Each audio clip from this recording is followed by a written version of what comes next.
நீங்க எதையும் மறைக்கிறீங்க எங்க குடும்பத்துக்காக. அப்படியா? எதை மறைக்கிறாங்க? ஆ, என்ன மிஸ்யூஸ் பண்ணிட்டாங்கன்னு. அப்போ நான் சொல்றத நீங்க கேட்க மாட்டீங்க.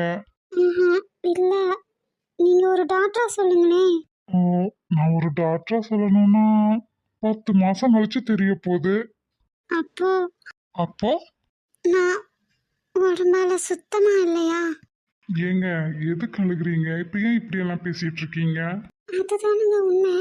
எது உண்மை? நான் தான் சொல்றேனே அங்க எதுவுமே நடக்கலைன்னு. அப்ப என் வார்த்தையை நம்ப மாட்டீங்க இல்ல? அதுவும் இல்லாம உடம்புங்கிறது எலும்பால சதையால தசையால ஆனது, அவ்வளவே தான். உங்களோட ஆன்மா மனசு சுத்தமா இருக்கா, அதுவே போதும். உடம்பால நடக்கிற எதுவா இருந்தாலும் உங்க ட்ரெஸ்ல கரைப்பட்டா எப்படி வாஷ் பண்ணா போயிரும்ல, அந்த மாதிரி நினைச்சுக்கோங்க. உங்க ஆன்மா மனசு சுத்தமா வச்சுக்கோங்க.